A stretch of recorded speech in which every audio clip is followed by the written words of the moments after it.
probably going to run forward on this course. This is the break shot most pool players like. No, I don't agree with you. I think he's going to draw it. Get to the two top balls in the rack. And he went halfway, and that's why he's in trouble here. He really decelerated in his stroke, and you get into trouble when you do that. Any sport where you hit a ball with something, you're taught to accelerate through the ball. If you don't do that, you get the kind of results he just got. There are open shots here, but he did not hit that ball with any authority at all. He might go rail first there on this 5 ball. Well, possibly, because he doesn't have he has hardly any angle to work with. It's not that tough a shot. He may shoot the 3 first.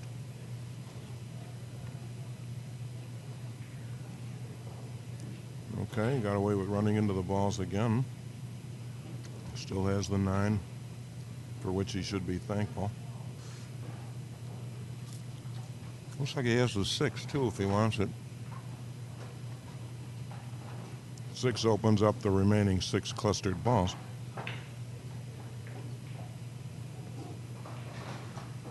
And he's going to take the 9 first. Play position for the 5.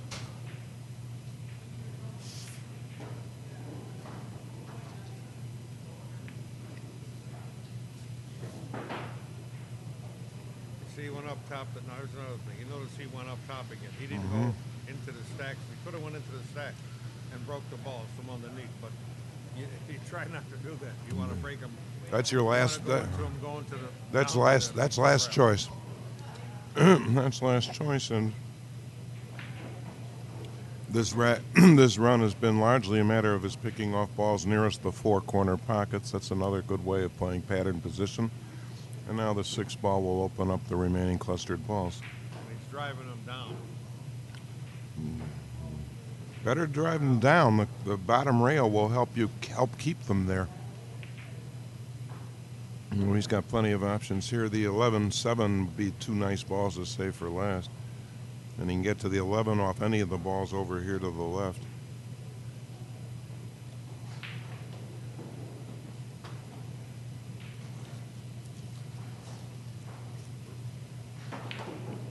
Yeah, those balls opened up like a shelled clam. They spread generously. I think he's going to leave that 14-11. Either the 14-11 or the 8-11. And now he moved the 8. May play to get position on the 14 now. Then he'd go 10, 14, 1, 8, 11. That's one way to do it. It's a good ball to get on the 14 at the moment. Well, if he has enough angle on the 10, he can get on it now. 14 on the as the key ball? Yeah.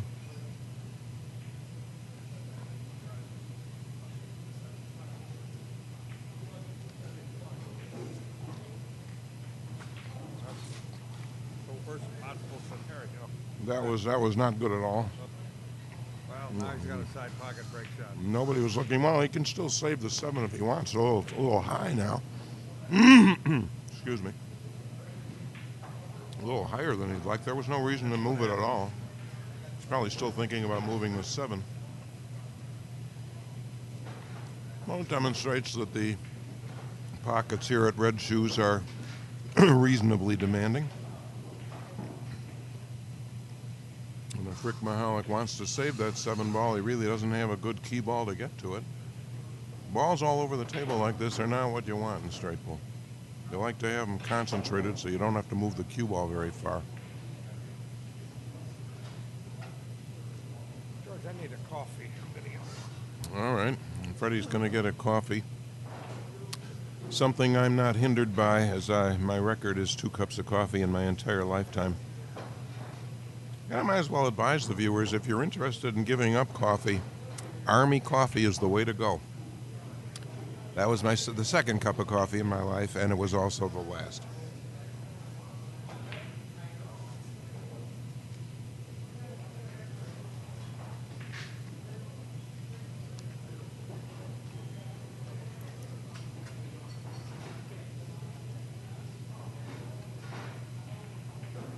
Well, Tom Karabotsos' run ends at 26.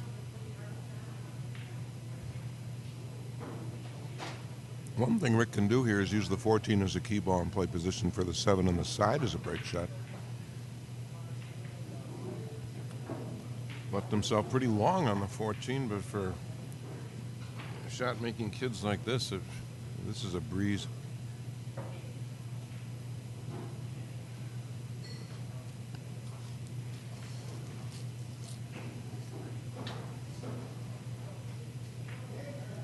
And that's just what he did.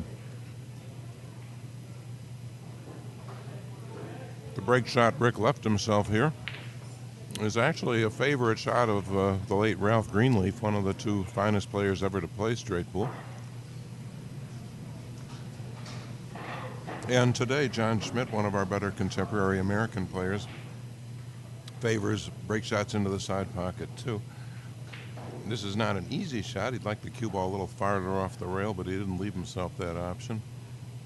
But the best thing about this shot is that it contacts the top two balls on the rack, which is ideal, and leaves the cue ball in the center of the table.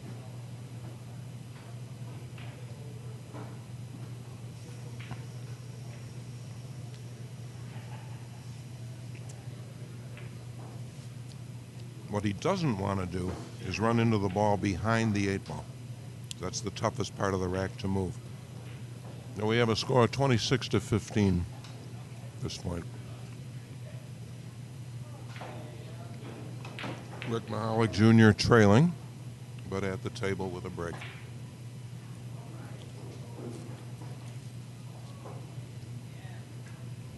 Controlling the cue ball here is paramount. There is a scratch lurking in the bottom right corner pocket. This ball needs to be stroked.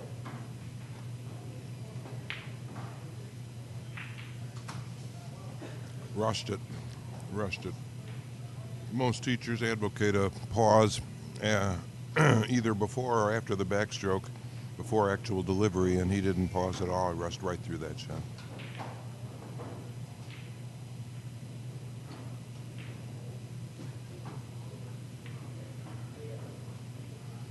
I should have said before or during the backstroke. Obviously, a pause after won't do you any good at all.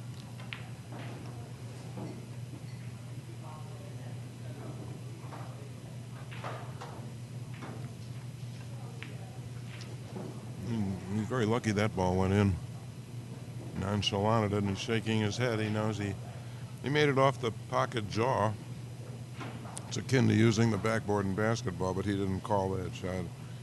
He was shooting for the center of the hole.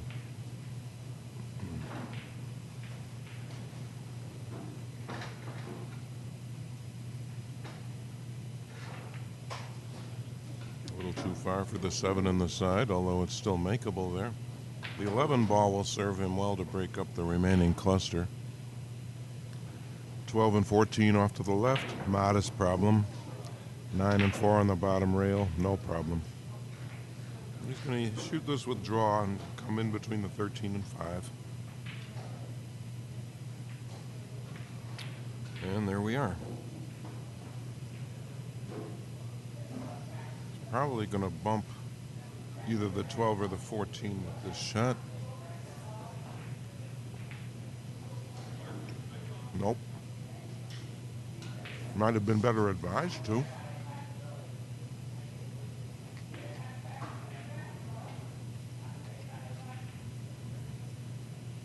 And again, a hair too far on the 1 ball.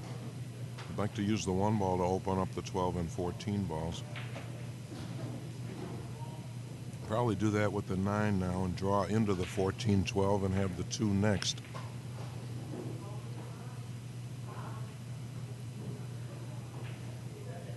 Well, I finally called one right.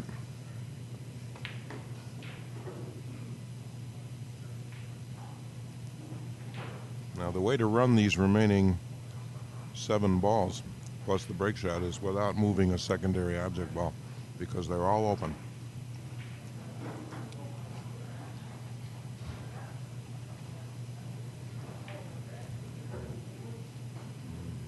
Well, the 5 is makeable here, but he doesn't want to move the 8. That's his break shot.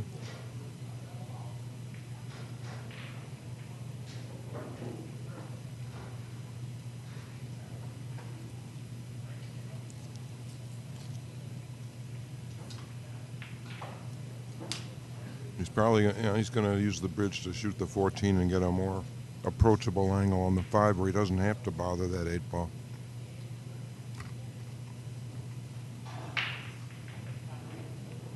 Didn't do it. He has the same problem he had one shot ago. Specifically, if he shoots the 5 now, he ruins his break shot.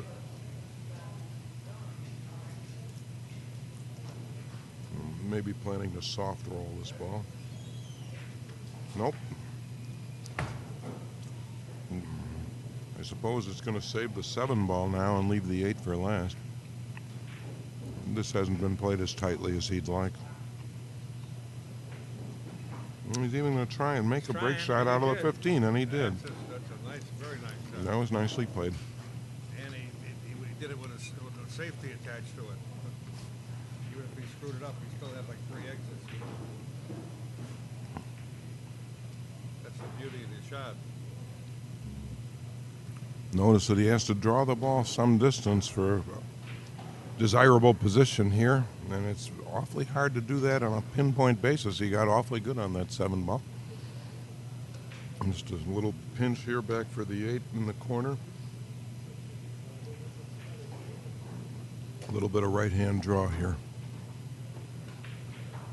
Yeah, the right hand will kill the ball a little because it'll allow him to hit the 8 ball a little fuller. That's right. Cue ball won't travel as far. Not one too far though. He didn't get low enough on the cue ball. As we said. He used pure draw, and that's the result he got. So he got a pure cut. Right. If he had used right-hand English, he could have hit the object ball a little more fully because of the transfer of spin, the throw, and he'd have the cue ball a lot closer to the right-hand half of the table than out in the center where it's not of any use to him here. I don't think he can get to the rack from here except off 2 rails.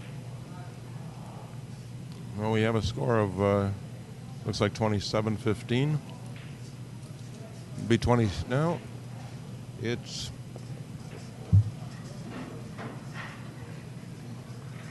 10, 20. Looks like 40-15. 40-15 in favor of Karabotsos. No apparent break shot.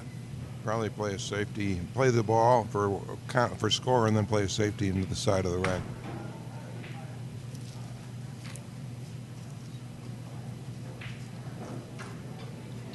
He's got the right angle like you're talking about here, George, to hit that 2nd ball. Yes, he can play this safety into the 10 ball without letting the ball up top come loose like we saw last game. See? That's mighty strong, very strong. When it lays like that.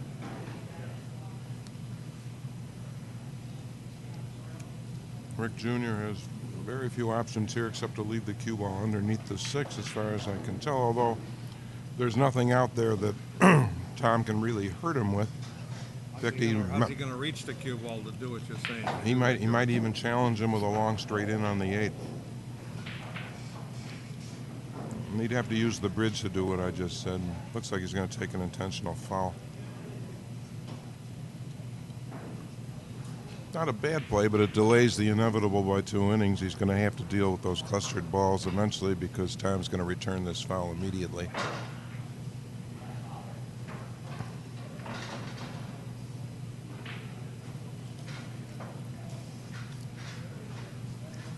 Now, the idea in a safety battle like this is not only to leave your opponent shotless, but leave him where he can't return your safety.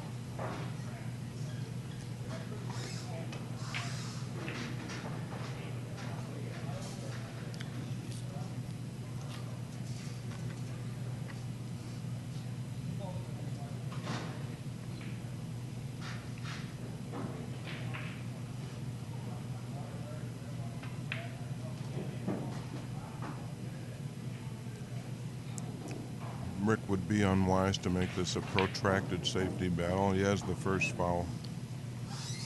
And he can get off the fouls fairly easy. He's going to take a 2nd one, which is what we generally recommend. If you're going to take a foul at all, take 2 and make sure your opponent has 2 alongside you.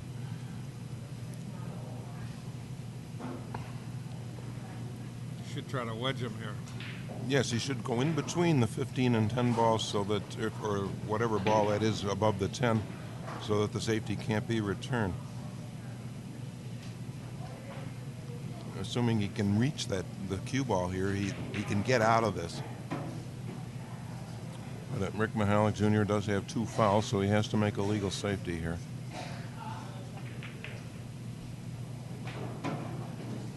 what do you lose 16 points if you scratch it? Is that correct, George? 16 points, and you have to re-break the balls as though the game were beginning all over again. 15 points for 3 consecutive scratches, plus 1 for the foul. We were talking about Jimmy Mattia earlier. The last competitive pool he played that I know of, he was playing his friend Larry Schwartz, and he committed 3 fouls in a row 5 separate times. Counting his fouls and scratches elsewhere in the game, it was estimated that he lost close to 100 points, and his losing total was still 95.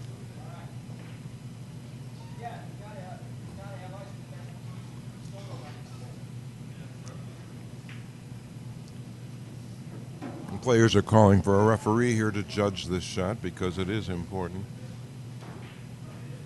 I staked Jimmy in a tournament one time. I forgot where the heck it was, in a 9-ball tournament that I happened to be in. It was single elimination. I think it was one. It was one of those minis, but a big one. Yeah. With all top players, big prizes. So I had staked Jimmy in the tournament. So who do I draw in the first round? Jimmy. Who do I knock out in the first round? Jimmy. He said, "This is too strong." He said, "My backer knocks me out of the tournament. This is really something." That was a very difficult attempt at a Massey safety, and obviously unsuccessful. As He was buried. He was buried, and he left balls open. See, he's got to have a plan. If Tommy puts him on 2, where's he going to go? You Right. got to have an exit strategy. When you take that first safety, you better know what you're going to do 2 shots hence. Exactly. That was Look casual. at this. Look at this casual, and that was the result. It's unpredictable that he'd go through those 2 balls, but he shouldn't have been anywhere near there. Is that 3 scratches in a row? I believe it is. Now, does this guy know that? Well, Tommy's picking up the rack, so you have to advise your opponent that he's on 2. So that will cost Tom Karabotsos 16 points, and he has to re-break the balls. Did have a good lead coming into this rack. That's still not what you want to do. This guy doesn't know. What is it? You don't want to do it. What? He doesn't get that choice.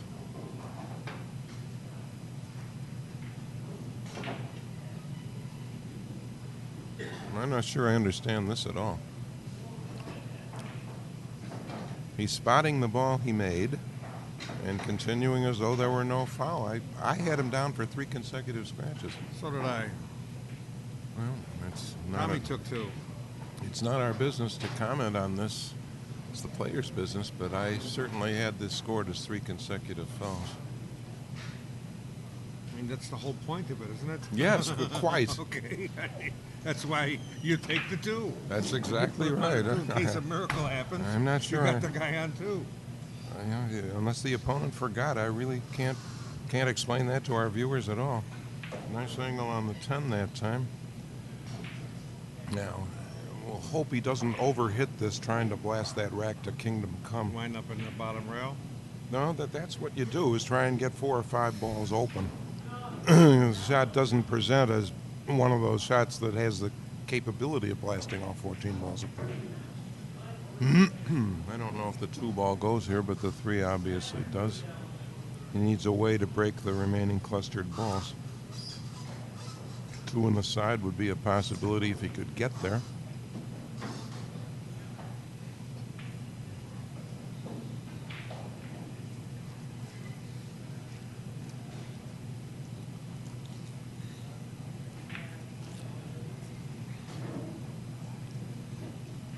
He'd have been better advised to leave that ball there another shot or 2. And he has to play the 3 now, and I don't see any ready way of breaking up the remaining 7 or 8 clustered balls.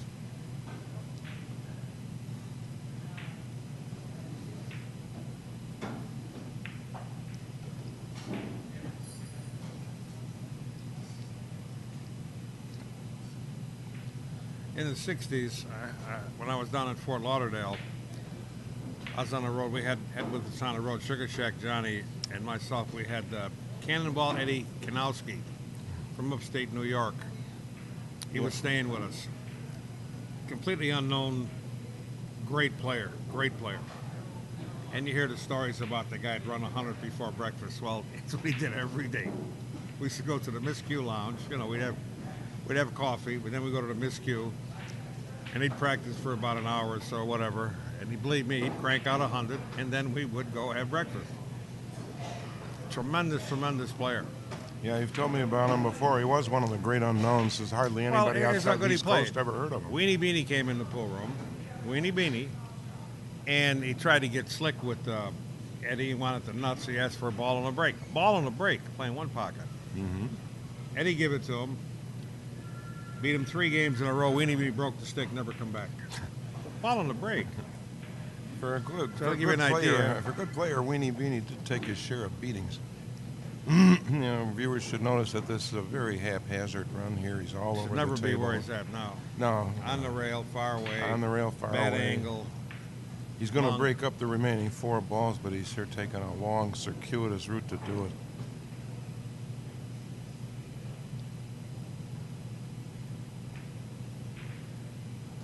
Well, he got away with it. Shot didn't have much rhythm to it. And again, this is what we call a 50-yard line leave. He's halfway in between 2 desirable points on the pool table.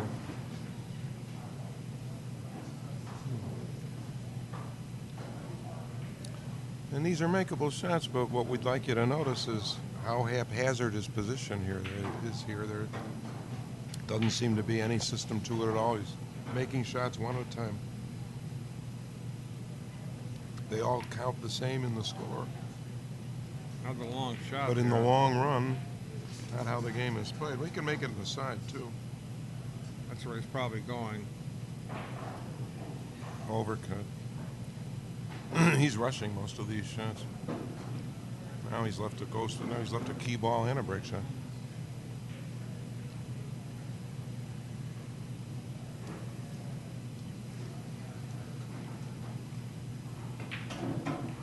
When you, what about that bottom ball as the break shot? The ball on the bottom rail as the Means key? means as a key. No, the It's ball before the break ball. Yeah. well, if it's not frozen, is better than if it is. If it's frozen, it's a pretty unpredictable read. The shot's eminently makeable, but because you can make the shot by hitting either the rail or the ball first, you really can't be absolutely certain of your cue ball path. It looks like he's going to save the, if he shoots the 5 ball now, he's going to save the 11 and 13. No, that's what I was thinking.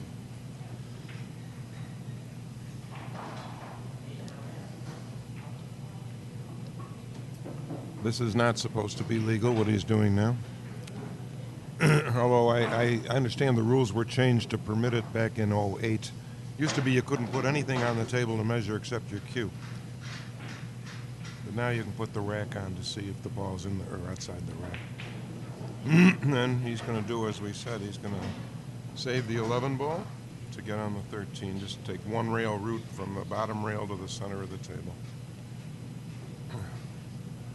Use center left here. You mean right? No, I mean left. Straight up from the rail to the middle of the table. If he'd used right, he'd have gone in a line towards the object ball. By using left, he avoided the object ball. Got right where he wanted to be. So Rick Michalec Jr. has 22. And Tom Karabotsos has, looks like it's going to be 45. Although, as we say, we dispute the score. We saw 3 consecutive fouls from here. Tommy might have claimed that he wasn't told that he was on 2. Possibly. I'm not sure. Does that hold true in straight pool too? I know it's the rule in one Well, pocket. the rule book assumes refereed games, but it was announced at the start of this tournament. If your opponent is on 2 scratches, you're obligated to inform him of that before he shoots. That must be what happened. Well, that's another thing about keeping track of what you're doing. Yeah, absolutely. Being aware of the whole game. What you're doing and what your opponent's doing. Looks like 42 to 22 to me. Ideal break shot here because the cue ball goes right into the corner ball, which can act as the apex of the triangle, the same way the head ball would if it were in place. He's got a good chance to open with this rack up. Look out, 14. Nah. Not sure if Now you see he did something that I didn't like. I should have mentioned it. I could see he's putting left-hand English on the shot. Yep. Where did the cue ball go? Went back into the balls and he got kicked back down. Yep. Now, what I would have done is just a hair of right-hand English, just even a half a tip. So when it hit the balls, it would have taken off to the this side of the balls. So when it went up the table, it wouldn't hit anything. It would have wound up right in the middle of the table. The kickback I wouldn't have wanted to go back into the stack. The kickback effect is very difficult to avoid unless you happen to take on the middle ball in the row, and that's not where you want to be anyway. I think the 3-ball passes the 7. If he needs a 2, he can shoot the 5. That's what he's going to do. No, is he? No, he's not aiming at the 5. Aiming at the 9. It doesn't look like he made it. Off. Well, he missed it by played his break shot incorrectly. You don't want to go back into the rack. I mean, you already went in there once. Hit it That's once. Get Hit the it hell away once. from there. Get the cue ball free.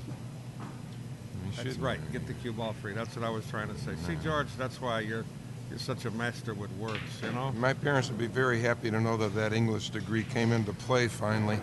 I'm only out of college 52 years. Yeah, he should open up the 214 with this shot. Can't hurt him. And there they go. He can use this rail ball as a break shot, although it's not recommended. In fact, a lot of players would rather see him leave it there, but he really can't play position around it now unless he shoots the 7 up the table. He's got to play the rail ball. This isn't a good shot. It's not a good straight pull shot.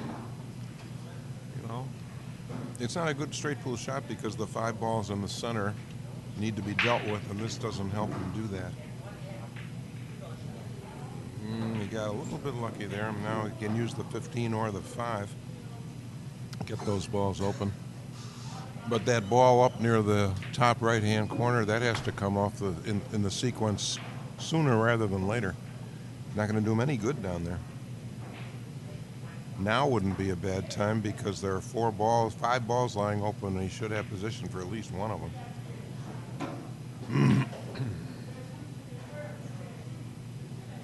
He's going to use the 5 to open up the remaining clustered balls. Not a bad play, but he's got to get to that ball up table early.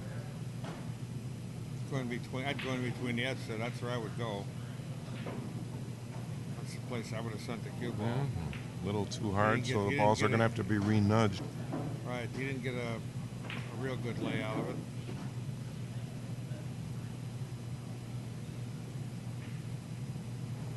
I'm afraid of that ball at the other end of the table because the balls aren't laying real good where he's going to have to come pretty far back up the table to have a good shot off of that 9. He left himself over the ball. He could have played 3-rail position on it too. But you don't want to leave a ball up table until late in the sequence because you've lost your chance of any flow. You don't want to go up and down the table late in your sequence. You want to do it when balls are out there as escape routes. What do you want? Done there? I'll move that These? for you. Yeah, I want to get that away from my shots. Oh, all right. Take that onion. Yeah. Take these things too. Send that onion into the Davy Jones' locker. In the 3-second row. And look what he did here. Nonchalant another ball.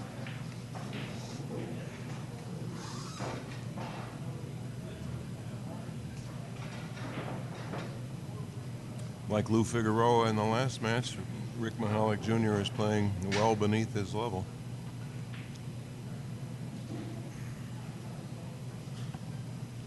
Most of his problems have to do with playing rhythm and demonstrate just exactly how important that is. Rhythm between shots and rhythm on the individual strokes. The 8 and 11 still have to be driven apart here. And he doesn't want to drive either one very far because one or the other could turn out to be his break shot.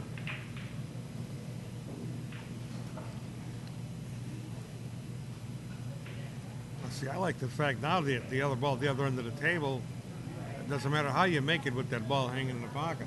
Right. Although you would like to open them up just a little. That ball did not have to be moved. When they're in a good position and you move them, chances are that It's it's gonna going to be go a bad someplace position. bad. Okay. Game punishes you quickly here. You didn't have to reach over the ball. Now would be a good time to play that ball up by the right-hand pocket and get position on the 9 next. Or I guess that's the 1.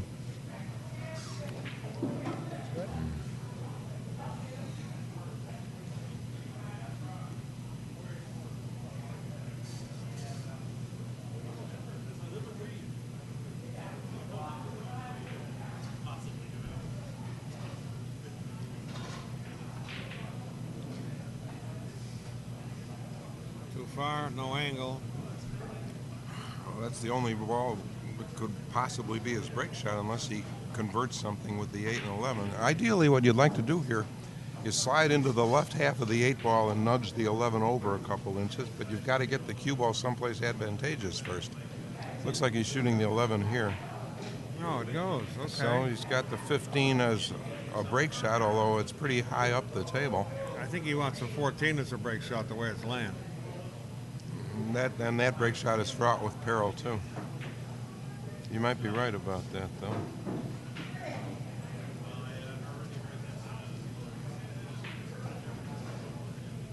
Yeah.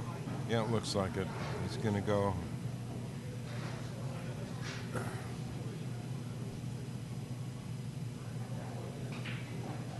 And then that striped ball finally in the corner, and then the ball on the side.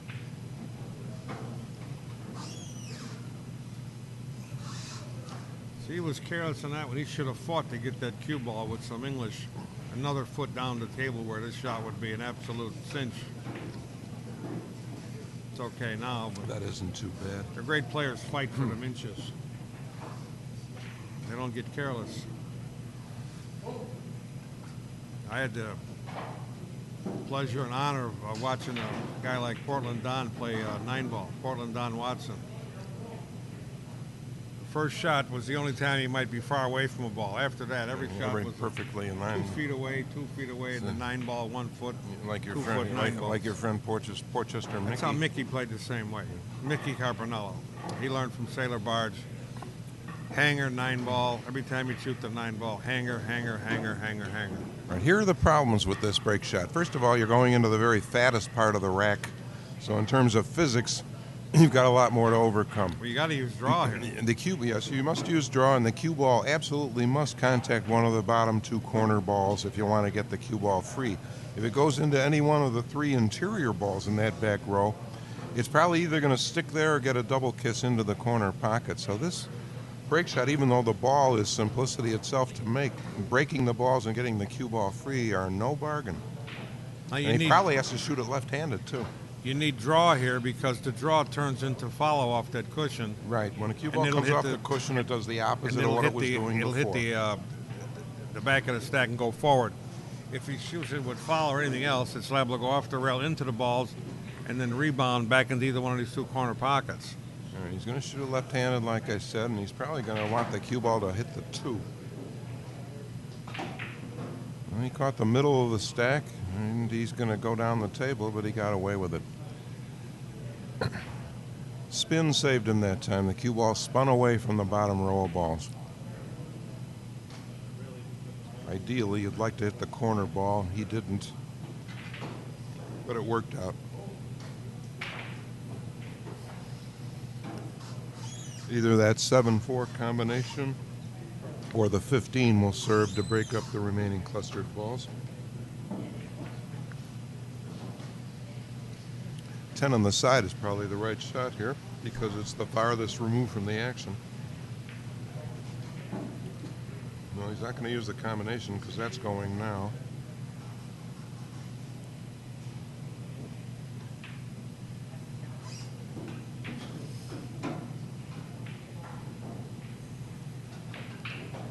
$10-15.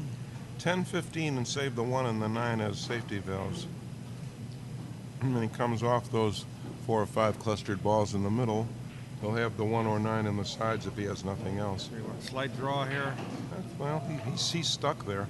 I'd have drawn the cue ball out of there. He's lucky the 9 goes by the 2, although he still has the 9. He still has the ball over to the left. That's the 13 he's close to. It goes by the 2. Although if it didn't, he would still have the 9. Throw this in. Still no apparent break shot here.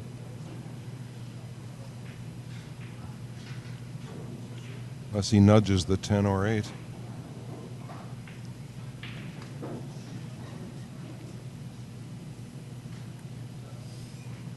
He's got to get up to the top somewhere if he's going to do any real work. If he do any work at all, he'd have to get to the top, or maybe he can. Maybe he's going going to get above the 8 to nudge the. Maybe he's going to save the 9 and 1, have a side pocket break shot. Well, he went too far with this one, whatever he was planning. He went up high. Well, but you see, when you're up high, you got options. Now he can even roll into the 8 or the 10. He can bunt the 8 ball into break shot position if he wants. He's up high. There you go. And there he goes. Okay. Yep. Can't do that from down low. Got to get up above the balls. You can do it from down low, but it's a lot more unwieldy, and you're not as sure of next shot position.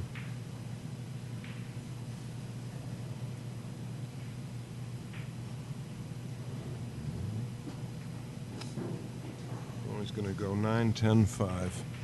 10, 5, 8. Well, 9, 10, 5, and 9, 10, 5, and save the 8. He did something. He come over and took a look at the 10 to make sure he's going to get the correct angle. A lot of times there's an optical illusion. If you're looking at it from the side, you got to look at it from the front. He dribbled that ball in too. But he's got an angle. He's all right here. He's all right here.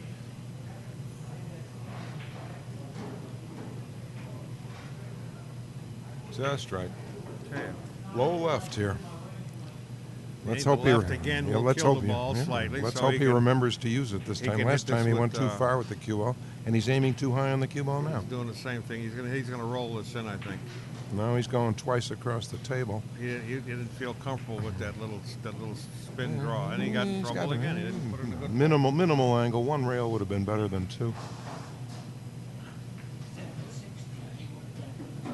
Low left.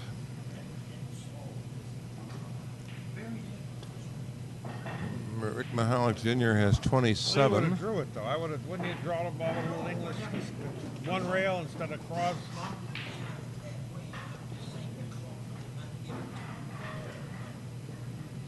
Score appears to be 55-27.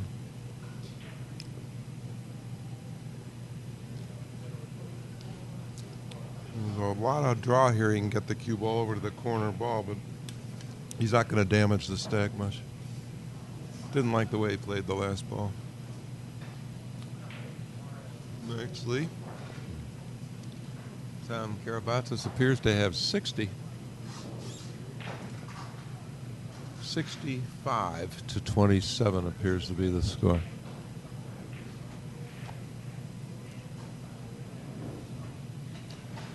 It's not really good. You have to hit it too hard to do too little to the stack. You'd probably better off with a safety here. Safety's strong, believe me. This is a very good safety. You can execute. That's exactly why. Didn't stroke it the way he wanted to, and probably wouldn't have gotten. Shoot the side. I mean, I know. Play into the side of the stack. Automatically plays that safety. Automatically, off the corner ball. He knows he's a big favorite to get the next shot. Yeah, he will beat you to the open shot. This isn't any good because he's left, as we've been saying, 1 up and 1 down. The side rail and the bottom rails are captured by object balls. He's got probably where you want to leave your opponent, not yourself. Probably going to have to challenge him with a long shot here. And he's going to take a foul first. Here we go again.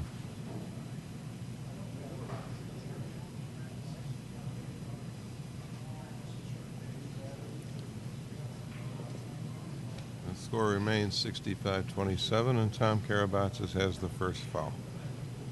Nothing for Junior to do here except return the foul.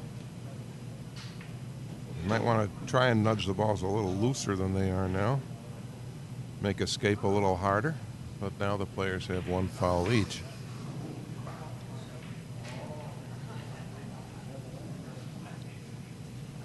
What is it? It's admiring you.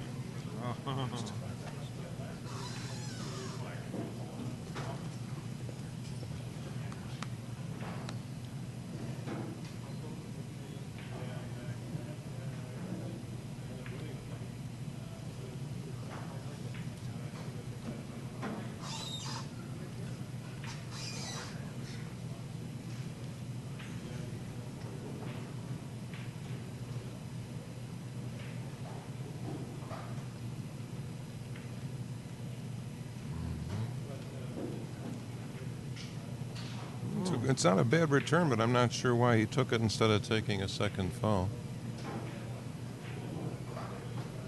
Junior can get out of this fairly simply. All he has to do is drive the 14. Bank it away. Just drive the 14 to the rail. Stick the cue ball right there. Yeah. Or he's going to play looks off like the he's 6 into the side of the stack. 6 or no. That's got a lot of options. I think what he's looking at is playing off the side of the 6 and bringing the cue ball under the 7, one pocket style, but he doesn't really have to do that. There are simpler options here. The one I like is playing off the 2 balls nearest the cue ball. Just sticking the cue ball right there in the middle of that mess. Yeah, moving another ball out, too. Mm-hmm. Pressure on things. Well, he's going to go to the rail and back into the side of the stack. Nicely done. Except it returns us to where we were.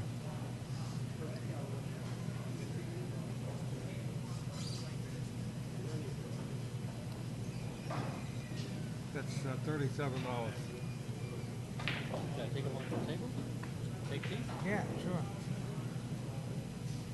Want a little bag? Got one. Yeah, I got bags.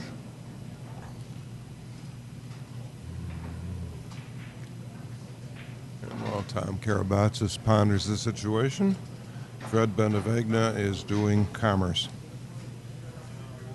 I believe he's going to try and leave the cue ball under the 7 here. No, he's going to kick at the 7. It's a legal safety, but he left open shots. Thank you so much. Successfully, he would have had the kick at that ball. The cue ball goes into the stack and nothing comes out.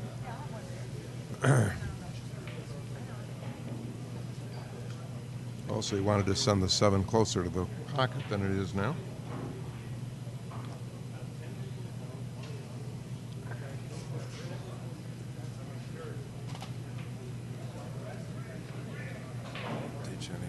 Teach you anything you want to know.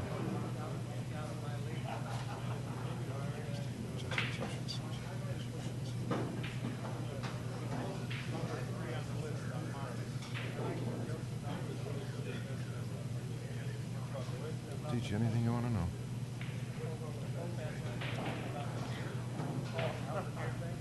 Oh, yeah, up in the mountains in my best. Yeah, there you go. I stole that joke.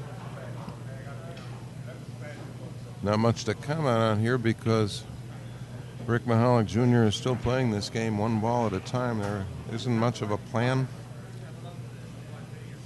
Not nearly as polished a straight pool player as his opponent, but that doesn't mean he can't win. He's gonna need some good rolls to put a run together here, though. He's not playing his regular game. There's no rhythm whatsoever. He's gonna have to open the balls a couple times to start feeling the ball.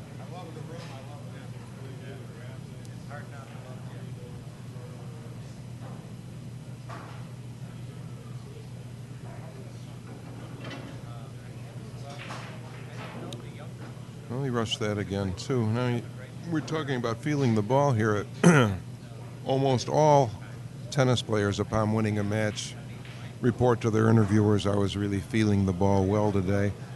And when pool players are struggling, the way Rick Michalec Jr. is here and Lou Figueroa did in the last match, what's often happening is that they are simply not feeling the ball. They are not feeling the cue ball against their Q-tip. They are unaware of its spin or not as fully aware as they should be, but it's a matter of one way to immerse yourself in the game is to get used to how the cue ball feels against your Q-tip. And you start to feel the ball and you pick up a sense for how the cue ball feels against the object ball, and away you go. Rick Michalec Jr. has not been able to do that yet. You know, George, I've done a lot of commentary with Billy Incardona. Mm-hmm. And he's pretty good at one pocket. He's kind of just fair at banks. He might not think so. But I'm hope he isn't listening. But, George, you could probably give him 125 to 100 in the straight pool commentating, okay? Yeah, Billy, by his own admission, doesn't know much about straight pool. He's another converted 9-ball player who played it by pocketing balls well. He could run 100 balls and have a clue how he did it.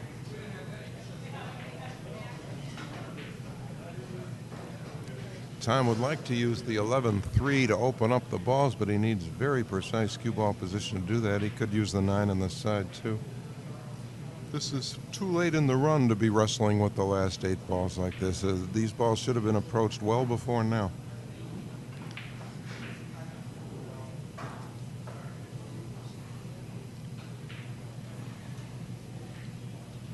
Can hit this with a little speed. Not really. Could have used a little more speed than he did, but he's got that 15-4. It's not really on, but it can be made. I don't think he can see the 14. I'm not even sure he can make it as a combination from there. He's going to play the 4.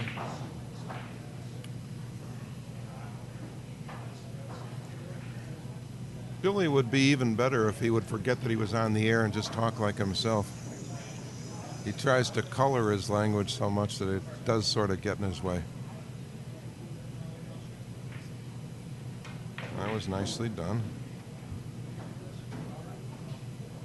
Well, what a lot of players would think about doing here is making the 15 and sliding over to bump the 5 out the other side as a break shot. The 2 balls in the center of the table are worthless as they lie. If he hits, no matter how he hits that 10 ball, he can't get in trouble.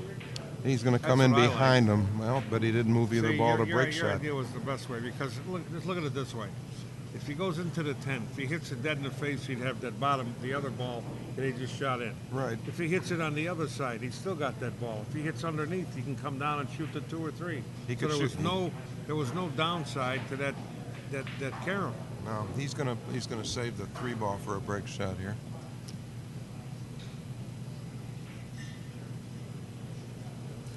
You got to consider all the possibilities, and if everything checks out, then pull the trigger.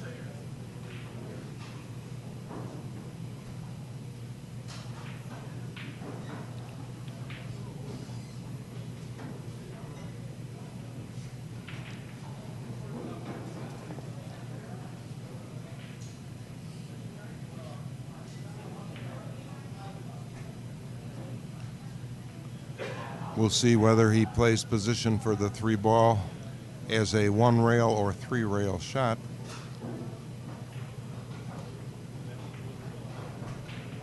I don't think he wanted to be quite that straight on the 2, but he can follow it and get decent position.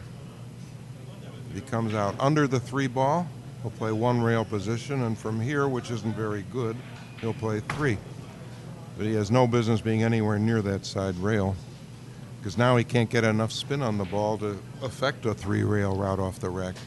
And he can't hit, well, he's going to have difficulty hitting. He sure can't hit it with any speed. No, he'd have to jack up and take all kinds of chances with it. He didn't play the 2 ball well that time at all. The guy almost beat our record, an hour and 45 minutes, 1 game. He took an hour and 35 minutes, 1 second. Oops, excuse me.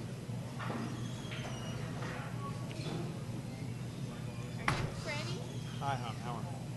I'm Lou's wife, Gail. Hi, how are you, honey? Nice to meet He you. speaks well of you all the time, just so you know, okay? Well, I just want to tell you, I wear you to bed sometimes. Oh, God.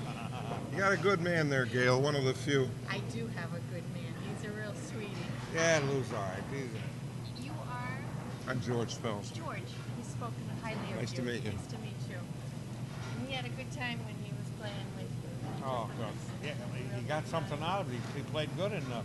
He beat a real good player. Because of where he left the cue ball, Tom is going to have to baby this break shot in effect and hope to roll out the corner ball and maybe the ball next to it, but he won't be able to do much more harm than that. He really liked the way Lou played the match that he watched him. And as called, he got the corner ball out of there, but not where it's going to do him any good. This is a fairly easy safety, but it's also a missed opportunity. No, The score is, that was pretty at the moment, All right. 86 to 28. So he hasn't even So he has a lead to rest on, but he should have gotten a better break shot, feel kind of bad because I had him on and he should have been able to do more than this. so, oh well. This is elementary safety play here. Get into his stride and win a few games now. Could be, could Nice to meet you, Frank. You too, honey. Thank you. I'll put this on the table too. Thank you.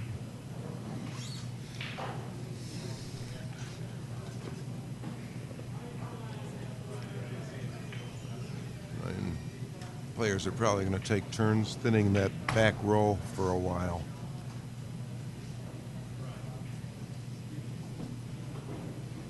Bunt some balls out, leave the cue ball on the end rail.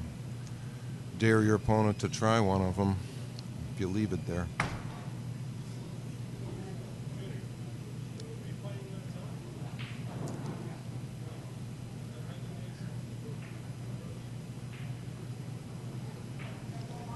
Oh, I like that. Yep, that's the standard blood test. If he could get to the 9, the 5 appears makeable. But as it is, the only ball he can see is the 10, and he'll probably shun it in favor of a safety off the 7. Leave the cue ball underneath the 3 remaining balls in the back row. It's going to put him right into the. There you go. That's where I would have sent him. If the 5 ball is stuck, there, it's a good play. If it leaves the combination in the side, not so much. No, I can't tell from I'm pretty sure here. he's got it blocked. Can't off. tell from here. It looks like it's blocked. So, in the stack is always a great place to leave your opponent. You got to be very careful that nothing wiggles its way loose. George, were you at the U.S. Open when Crane ran the 150 and out? Actually, I was watching that on Fox with Whispering Joe Wilson as the color, doing what I'm doing now. He was also the first voice of the Chicago Cubs, and everybody remembers him as bowling's first commentator, too. But Fox covered that, and shortly after that match, Fox was sold to a big mouth named Sterling Red Quinlan, who promptly announced there will be no pool on Fox ever again. Is that Channel 32? Yeah, That's the channel that Fats was on. Fats had that. Minnesota Fats hustles Fats the pros. hustles the pros. 13 weeks. That was before Quinlan, too.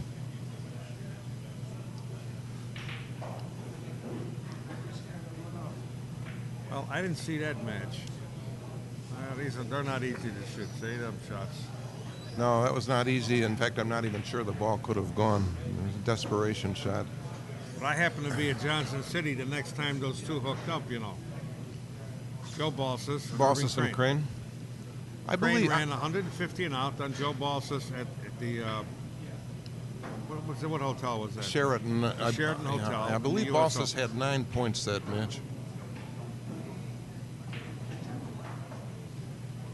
Top cue maker. The next time they met was at Johnson City. When there was still a straight pool division? Yes. Uh-huh. Joe Balsas ran 150 and out on Irving Crane, which prompted Jersey Red to say, them guys shouldn't even play, just lag for the break. Why even bother to play, you know. Real easy tables, but so what? Balsas did run 150. That's his reply to the 150 of Crane's. He was better liked than Crane, too, generally. Everybody liked Joe Balsas. Crane actually was a pretty nice guy. He just was very... He was very dour at the table. Oh, God. Heaven. Oh. Well, he was the Cadillac salesman. He looked like an undertaker more than a Cadillac salesman. It was his family's Cadillac business. And he worked there some of the time. But at least he was known to have worked, something that could be said of very few of his peers.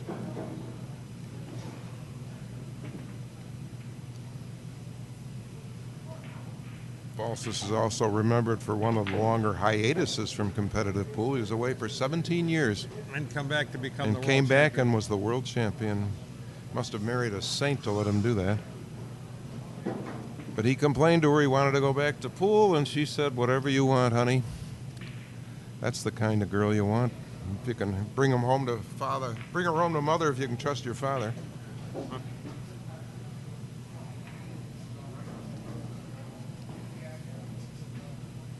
Notice how Tom gets these balls open early, proceeds after them in a methodical way. That's all due to I mean, you notice that when Tommy's balls, they're all over the table beautifully. They're all, Most of the they're all time. over the table so as to lead to one another instead of simply being all over the table. And Yes. he has Dallas West to thank for that.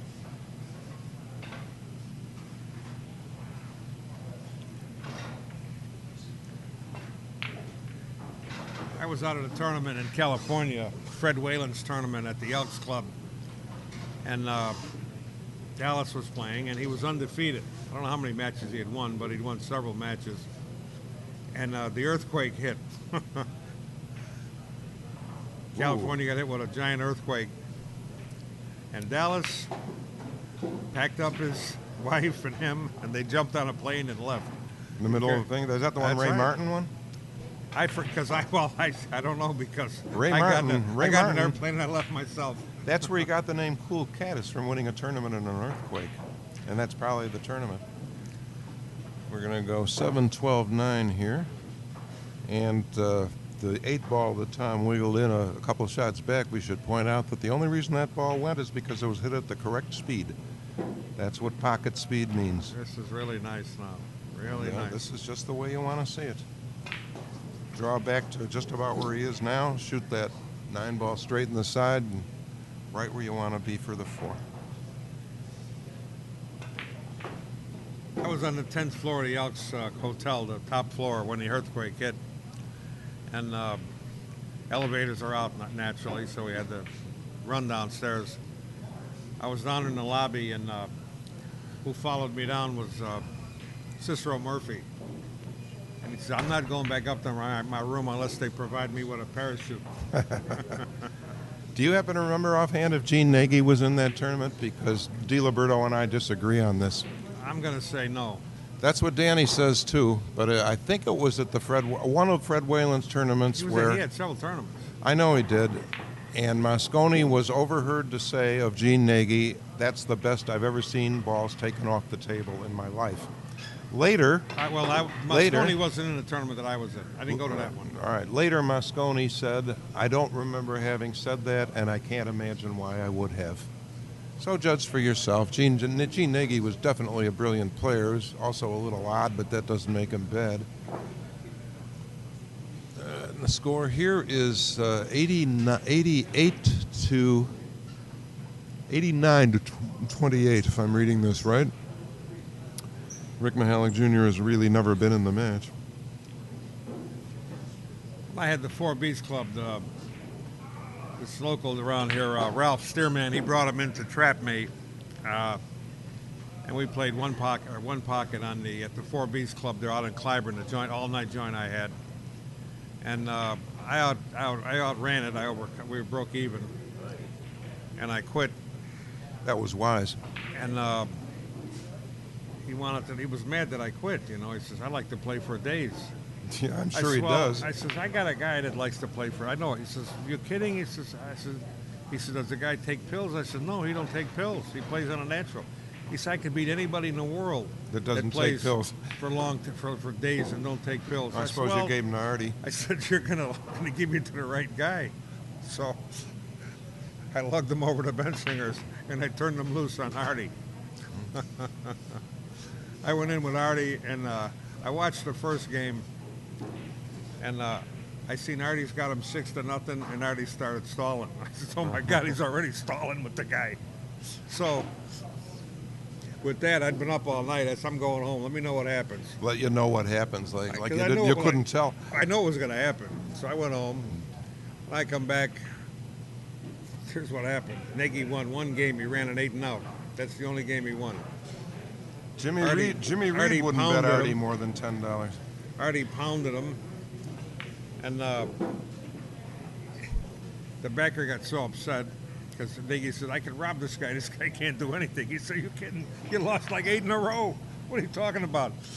He put Nagy on a plane, sent him back to New York. Artie could not only play for days, but he could play for days without eating, drinking, or peeing. No, that's right. He might have a coffee and he'd smoke a cigar. And he wouldn't sit down either. He never sat down. He'd just stand up with a stick in his hand, either a cigar, a cup of coffee. I've heard backers tell their players, how can you beat a guy who doesn't even need to pee in 3 days?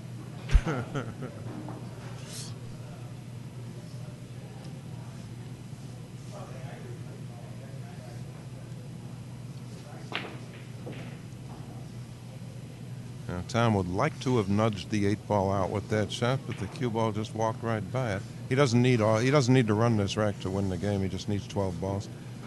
So he now needs 5 more. Does the 10 No, go? he began with 89, so he needs 4 more. He doesn't need the 10. All he needs to do is pick off the open one. Well, if the 10 goes, then it's It's over anyway. possible. It's, Yeah, it's over anyway. he's done.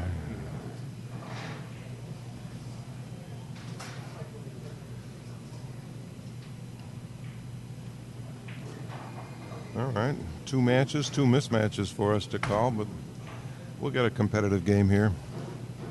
Well, Tommy's a pretty good player. Let's face it. He is. I kind of favor him to win this. I don't know if anybody I'd bet on to beat him offhand. I think this is game ball here. Yep, that's it. 100-28 win for Tom Karabotsos.